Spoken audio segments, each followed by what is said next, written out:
There is no better weekend of football than the divisional round. We got the very best teams in football playing, some great defenses, but more importantly, some great offenses. I've got all your game previews here, as well as the stats, the facts for you need to know whether you're placing bets, playing DFS this weekend, or you just want to look like the smartest person at the bar. All your questions you have about these matchups will be answered, and if they aren't, drop them in the chat below, and I'll answer 100% of your questions before the games kick off. Let's get into it.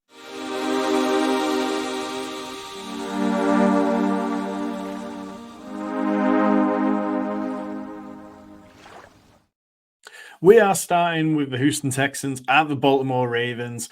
Is 43.5 over under in this one, and it's the offensive rookie of the year, probably against the probable two-time MVP Lamar Jackson. And this one, the pressure is really on the Ravens. Jackson's trying to wash away the stink of a 1-4 playoff record.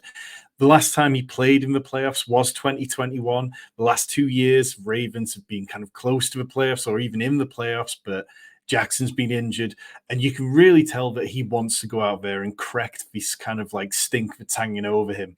The last time he did play in the playoffs was 2021 when he stomped the Titans in the first round and then fell victim to horrendous weather in Buffalo in the second round, ultimately missed a big chunk of the game with a concussion after throwing a pick six. It is not how he wants his playoff record to be remembered. He finished this season on fire, though, with 2 games over 35 points in the final 4 games. He's averaged 51 rushing yards per game this year. The teams met back in week 1, and back then that was Jackson's definitely his least fantasy viable game of the season. He only had 8.9 points that day, and it was pretty clear that the adjustment to the Todd Monken offense was going to take a little bit of time. Now, though, we're clearly seeing that is something he feels completely comfortable with. He's throwing the ball as well as he ever has. He's throwing outside the numbers far better than he ever has. And he seems to trust the wide receivers in a way that he just didn't a few years ago when he was throwing to the likes of Miles Boykin and Willie Snead when Marquise Brown was covered or Mark Andrews wasn't available. The Texans, they've allowed the 9th most fantasy points to quarterbacks this year. They rank 20th in road defense DVOA. Their big weakness, it's the left-hand side of the field. Wherever Derek Stingley is, which is normally on the right-hand side of the field, is fine. That's a strength. But the opposite side of the field has been a weakness for them constantly. It's where the Browns tore to pieces with Amari Cooper in week 16. Lamar Jackson ranks second best among all quarterbacks when he's attacking the left-hand side of the field. So that really feels like an area where the Ravens should be targeting it and hopefully having success for me as a Baltimore Ravens fan. Obviously, the big news for the Ravens is that Mark Andrews is probably back. Andrews has been particularly good against too high safety looks this year, which is something the Texans use a lot of. Isaiah Likely, he's been excellent without Mark Andrews, so it's going to come down how does Todd Monken manage to combine the two of them, get the best out of them. Likely's had 21 catches for 322 yards, 5 touchdowns in the last 6 games. But where Likely sometimes wins, it's not always the same area as Mark Andrews. Mark Andrews is like elite in the middle of the field. Isaiah Likely has been winning closer to the boundary at times. You know, it's longer routes, which he gets closer to the edge, and that's where his catches have been. So I don't think that the two can't combine to play well. And the Texans, they've allowed the 4th most fantasy points to the tight end position this year, along with the most receptions of any team to tight ends, the 5th most receiving yards, and the 9th highest catch rate to the position. This just feels like a game which sets up so well for what Lamar wants to do, which is hit those tight ends quite often. The wide receiver rotation for the Ravens, they've used Odell Beckham pretty sparingly, but when he is on the field, they really do target him. From week 10 onwards, he ranked 10th among wide receivers in yards per route run with if you filter for a minimum of 50 routes run. His route participation vote was only 52%, and it just felt like the Ravens were holding him back, ready to unleash him when he got to the playoffs. Now's the time. If you're not going to unleash him, then what have you paid him $15 million for? It would be good to see how they really see this being playing out. Zay Flowers, he scored 4 touchdowns in his last 6 games, 3 games over 60 yards in that spell too. I do think with Mark Andrews healthier, if Mark Andrews is playing a regular amount of snaps, then Zay Flowers is going to find it harder to see sustained volume. You can't deny the fact that Zay Flowers' biggest games this year have come when Mark Andrews has been injured. So I would say out of the wide receivers, it's a little trickier for me to get there on Zay Flowers this week, but Zay Flowers has also come on plenty over the course of the season. So I just feel stronger about the tight ends than I do the wide receivers. Rashad Bateman failed to break double digits at any point this season. He's played better in recent weeks, at a season high 6 targets against Miami. It's dart throw territory. If you're playing the showdown slates, it's fine to take that shot, as is Nelson Aguilar, who had 4 touchdowns this year. That's second most among all wide receivers. The Texans, they ranked 23rd against the pass in DVOA, 28th against wide receiver ones, and 31st against wide receiver threes. Already talked about left side of field is a real issue for them. So it just feels like this is setting up to be a very good passing game for the Ravens. Partly because the Texans, they have the second best run defense according to DVOA. They allow a league low 3.3 yards per carry. What they do really well is limit opponents to smaller runs. They gave up only the 18th most fantasy points to the running back position. But what they did do is allow quite a few rushing touchdowns. They allowed the 11th most rushing touchdowns.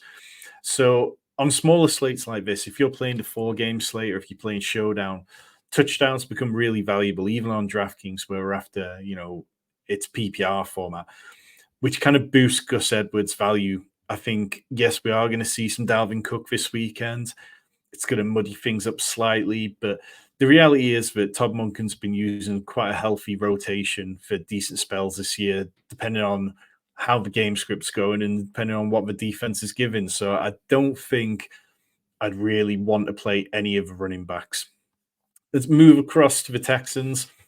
CJ Stroud, he scored 20 points in back-to-back games, but it's worth kind of noting that over the last couple of months, since week 14, he had complete stinkers against both the Titans and the Jets. Yes, he's been playing banged up at times. And what he's been doing when he has been healthy has looked fantastic. Last week against the Browns in particular was incredible. But we knew that was coming to an extent because CJ Stroud has been truly elite against cover one looks. And the Browns, they don't have an advanced defense. They have their one look and they play it incredibly well, and that's cover one. And that was something which CJ Stroud coming into the game talked about in the Discord and in the DFS write-up. That's something he could capitalize on. The Ravens, though, they play more in cover 6, cover 4, and they've allowed the second fewest fantasy points to the quarterback position. Against the pass, they are the league's best team in defense DVOA. So unless the Texans really manage to pull another surprise, it's kind of hard to imagine him having just as fruitful day as he did last week. At running back, Devin Singletary completely taken over all the touches in this game, in this side. He's had 88 rush attempts in the last 5 games compared to Dameon Pierce's 15. The Ravens, they have struggled against running backs in recent weeks. They allowed Kyron Williams, Devin Achane, Christian McCaffrey all to put up 70 or more rushing yards in the first half of games. They've allowed the 7th fewest fantasy points to the position, though. And part of that is it's very much a bend, don't break defensive philosophy. They've allowed only 5 running back rushing touchdowns all year. So they might give up yards on the ground, but their philosophy is very much, we are going to stop you before we get to the red zone, where they have one of the league's best defenses. You can see on screen there, second best red zone defense. A wide receiver, I mean, you've got to just go as far as Nico Collins, 22 catches for 371 yards, 2 touchdowns in his last 3 games. Even against this Ravens defense, which has been excellent against the pass, Collins is firmly in play. The way they use him, the way they design plays and get him into space, I think he'll be fine. Marlon Humphrey, Ravens cornerback, is looking like he's very much going to miss this game, which will probably mean Brandon Stevens and Ronald Darby see a lot of him. You would imagine that Kyle Hamilton is perhaps tasked with shadow him a little bit. But yeah, I don't have too many concerns about Nico Collins. Outside of Collins, though, it's pretty grim for the Texans. They placed Noah Brown on injured reserve, and they're down to John Mechie, who set a career high in receiving yards with 44 against the Browns. He still only had 3 targets. Robert Woods, he's been held to 30 yards or less in all but 1 game since week 13. I would expect that the tight ends are a decent part of this game because the Ravens will have a second lowest catch rate to wide receivers with 12 fewest fantasy points.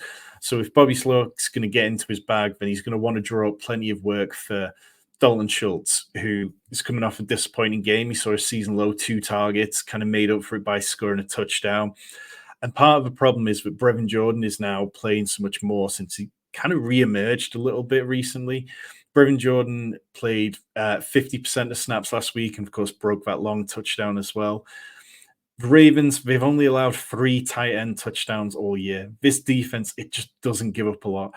I know the theory would be nice if we could get a nice passing game touchdown, like shootout in this one, but it just feels like the Ravens are probably going to be able to keep the Texans at bay a little bit, probably going to be able to pass however they want against them.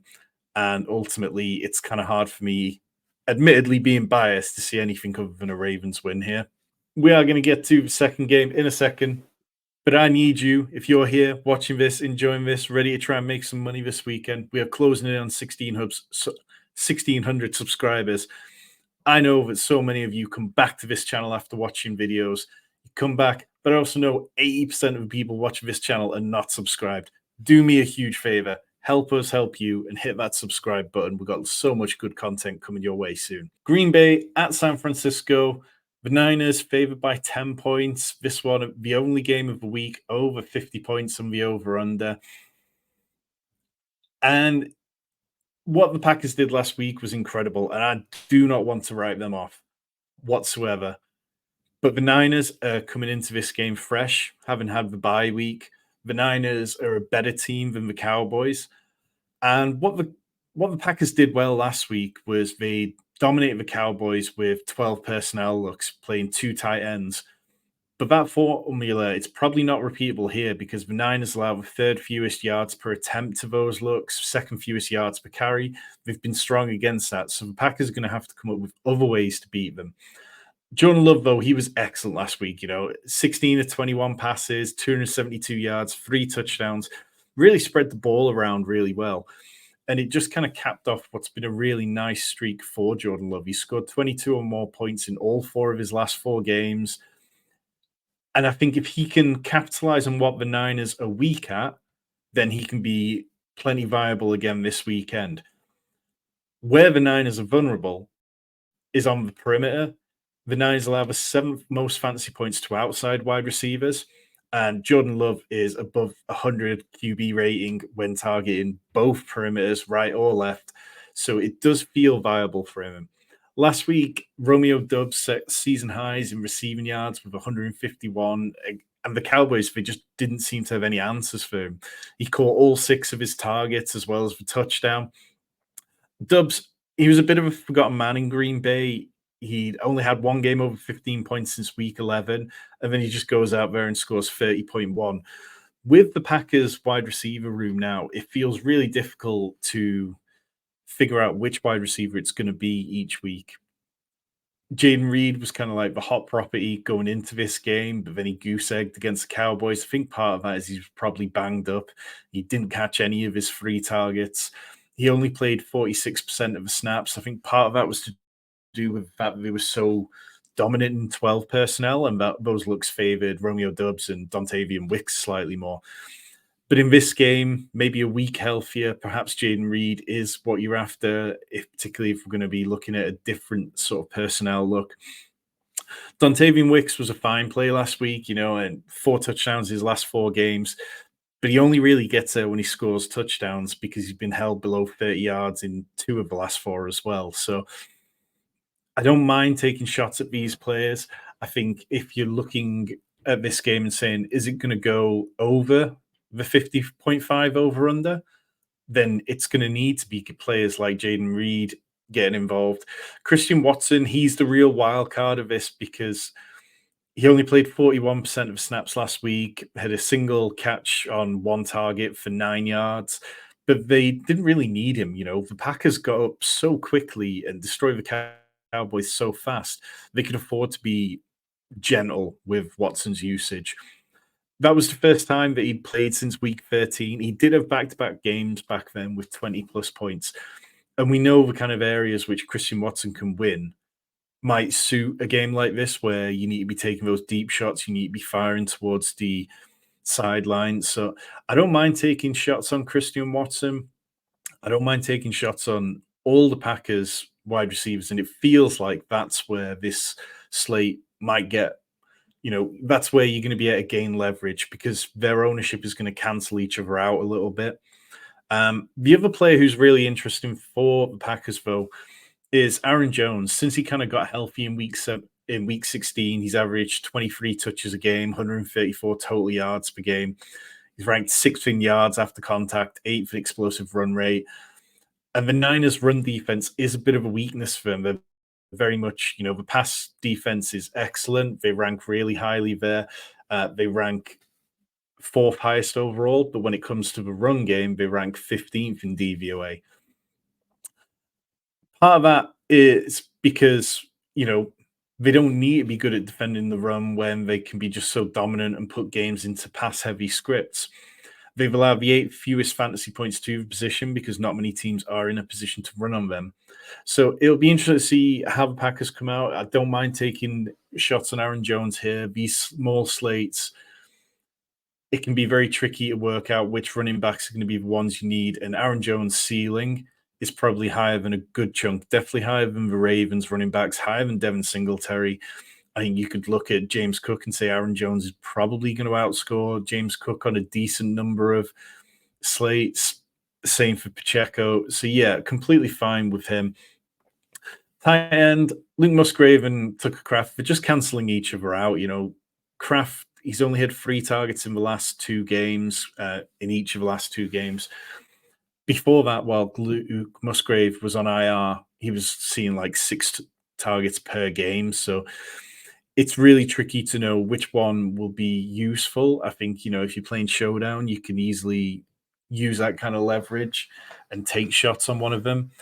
I think if I had to take a shot on one, I would take a shot on Luke Musgrave. The team really seemed to design up a lot of plays for him and a lot of high value downfield targets for him. Moving across to the Niners, Brock Purdy, he kind of finished the season a bit quietly, 2 games combining for 23 points.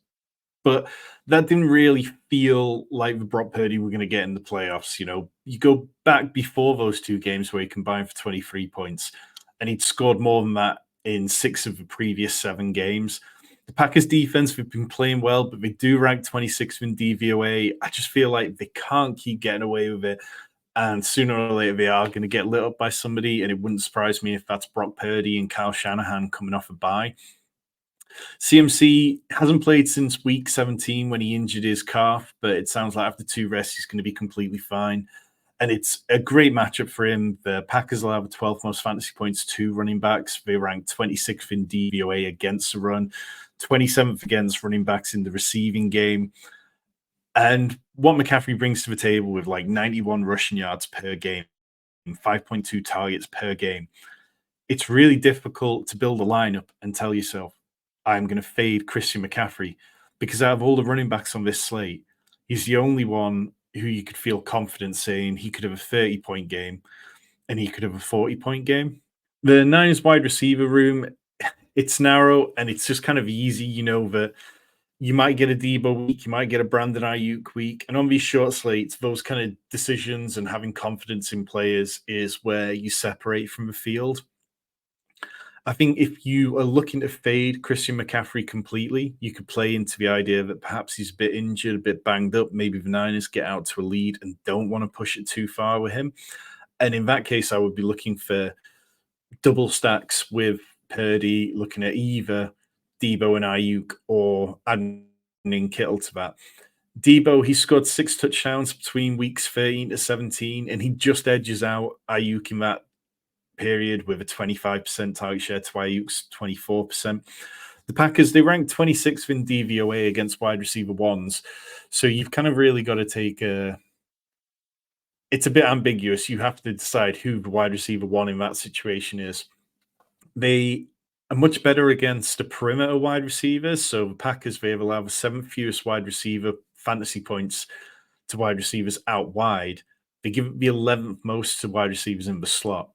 Neither Samuel or Ayuk play from the slot massively. Debo plays there 32% of the time. Ayuk 23%.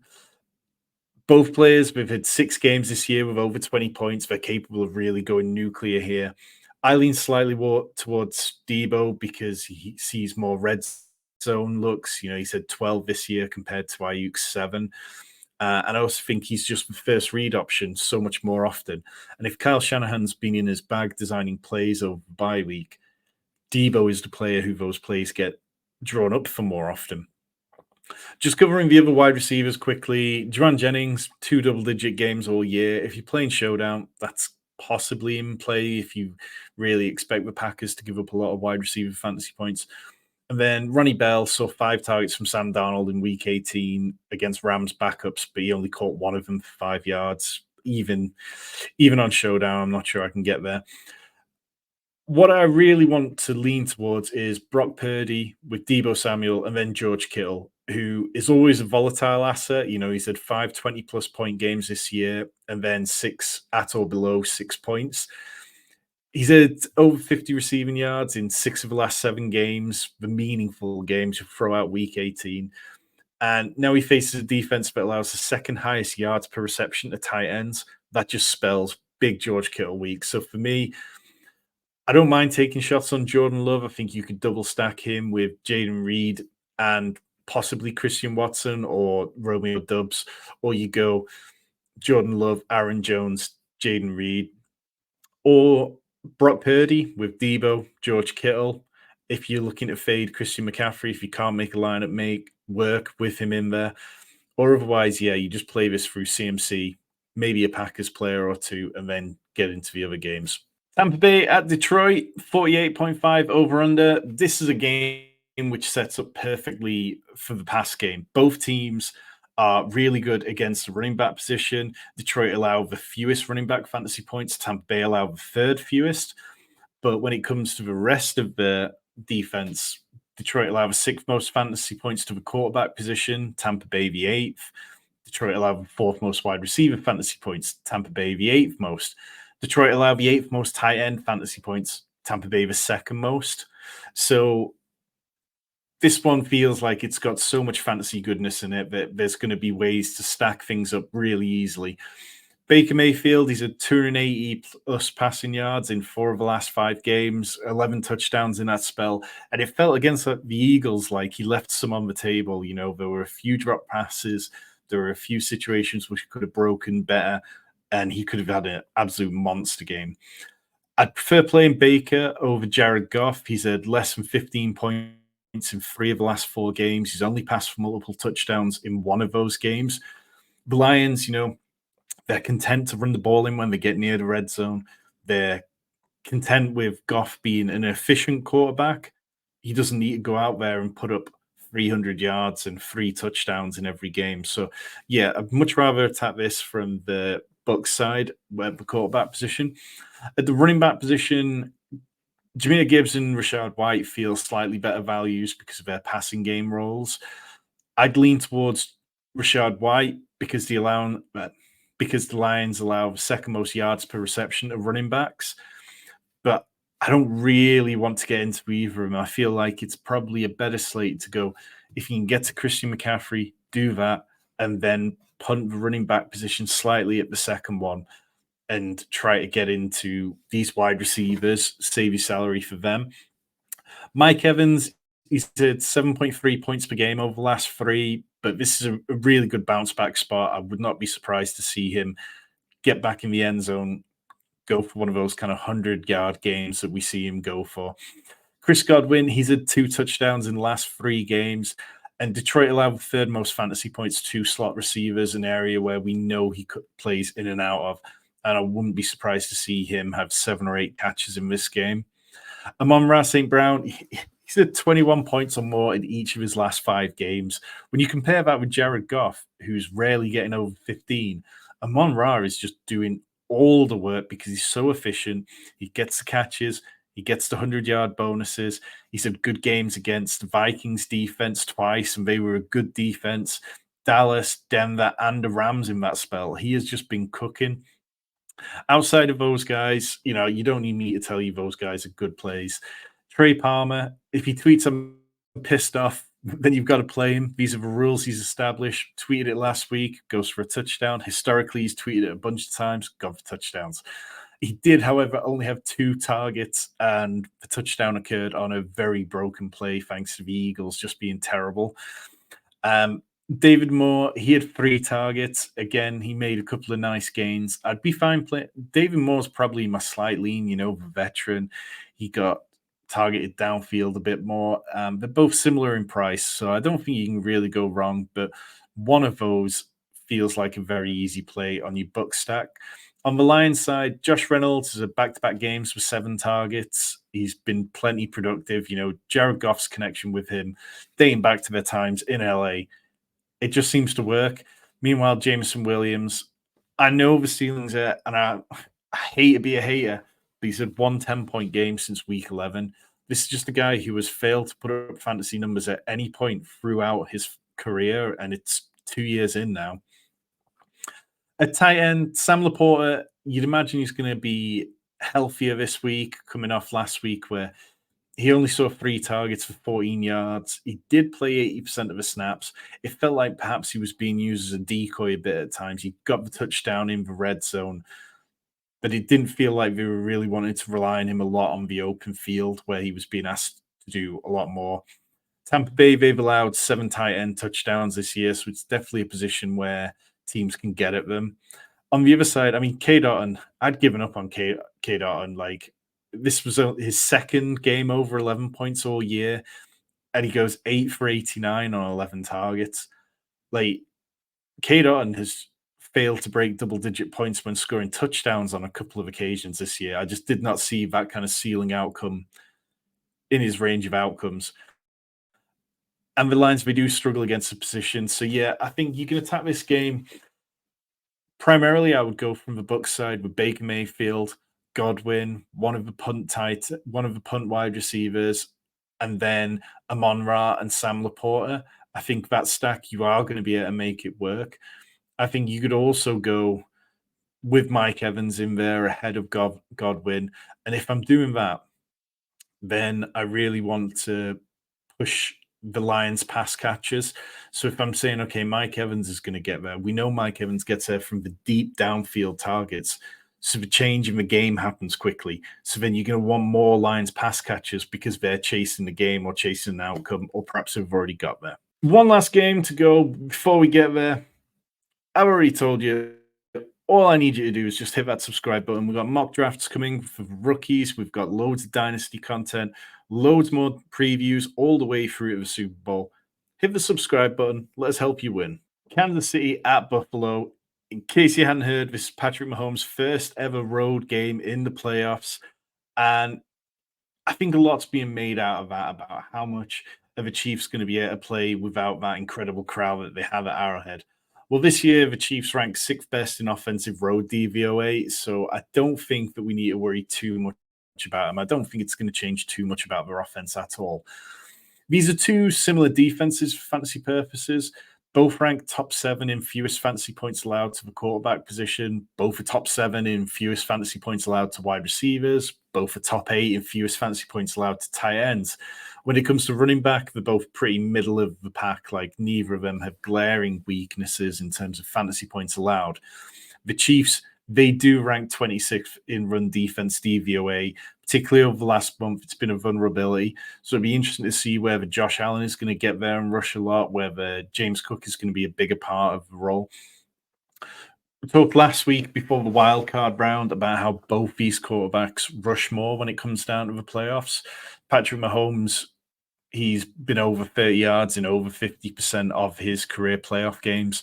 Josh Allen, he averages 50 rushing yards in the playoffs. So I would expect both of them to have a good floor this weekend. Patrick Mahomes has only had 1 20-point game since week 12, so it's a little harder to trust him. Whereas Josh Allen, he's had only 2 games under 20 points since week 7. The Chiefs, excellent against wide receiver ones, ranked 5th best in DVOA. We've seen L'Jarius Sneed is more than comfortable just being the shadow corner at times and just following wide receivers, keeping wide receivers in check.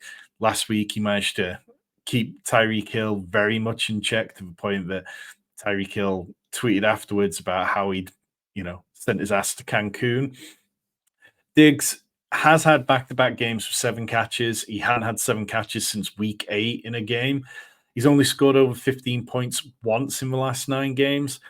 I just don't think I can trust him here. I don't feel good about the matchup for him. I think I would rather play this one through Josh Allen and some of the other players like Khalil Shakir. He played on 29 of 34 dropbacks, trailed only Stephon Diggs. He's caught his last 16 targets consecutively, had back-to-back games with 12 points and 19 points. He's just been very reliable, really stepped up. If Gabe Davis can play, I mean, you know what you're doing when you put Gabe Davis into your lineup. You're shooting for the moon. He's had 5 games with 0 points since week 9. But he's also had 2 games over 23 points. The Chiefs are more vulnerable against wide receiver 2s, wide receiver 3s. They rank 25th in DVOA against those wide receiver 2s. I would lean towards Shakir, though. I think that what we've seen from him, he really seems to be clicking with Josh Allen at the minute. And Diggs and Davis, it just isn't there. On the Chiefs side of things at wide receiver, Rashee Rice, it's all about him. 49 targets in the last 5 games. He scored over 19 points in 4 of those 5 games. He's also had back-to-back games over 100 yards. Like, this is a wide receiver who's putting together a really special rookie season. He's excelled down the stretch, really now isn't coming off the field often at all. And I think you can definitely lean into that one. Justin Watson ran the second most routes behind Rice, but he's only had 2 targets. He has 8 catches in the last 5 games. Only 1 game over 6 points. It's just nothing burger. MVS, he's not had more than 2 catches since week 7. He's not had over 30 yards in a game since week 7. I mean, just incredibly down bad. Travis Kelce, he had his first 7-catch game since week 11. That was the last time he had a touchdown too. He is only 6K on DraftKings this week, so it's kind of hard to dislike the price. But the Bills have allowed only 3 tight end touchdowns all year, so I think I would prefer to play this one more as Rice as the sole bringback on Josh Allen stacks. Even with Dalton Kincaid, he got into the end zone last week, but he didn't see a real role change. Dawson Knox is out there, and Kincaid only played 65% of the routes. He played 22 snaps from the slot, wide or 22 snaps from the slot or out wide, and then 15 in line. So there's still a lot of meat left on the bone, but it seems like the Bills just aren't ready to trust him for it. The player who's kind of very interesting, mentioned it before, James Cook, scored over 13 points in none of the last 4 games. But the Chiefs' run defense is a bottom 6 unit in run DVOA. Cook has been running well. He had 18 for 79 last week, which was 4.4 yards per carry. Just didn't get the touchdowns, which is always a risk for him. And then Pacheco likely gets another big workload because Jerick McKinnon is still on injured reserve. CH is a nobody.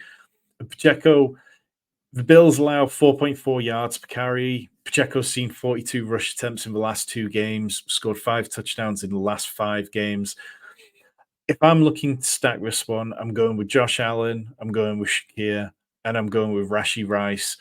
And then I'm looking to get into some of the other exciting pieces from other games. If you're looking at Showdown, I don't mind taking shots on either defense. I think both defenses could get takeaways here. I would probably avoid the kickers because it could be a bit windy up there in Buffalo. But in general, it feels like a bit of a trap game for fantasy production. This one feels like if there was a game I was going to bet the under on this weekend, then it very much could be this one. Those are your divisional round previews. If you have any questions, leave them in the chat. I will always answer 100% of your chat questions before the games kick off. If you want to hit the join button, then you get access to way more content over at the Fantasy Sanctuary. We've got you covered all year round. We are going to make some winners before this Super Bowl happens. Any questions, let me know, and we will be back very soon.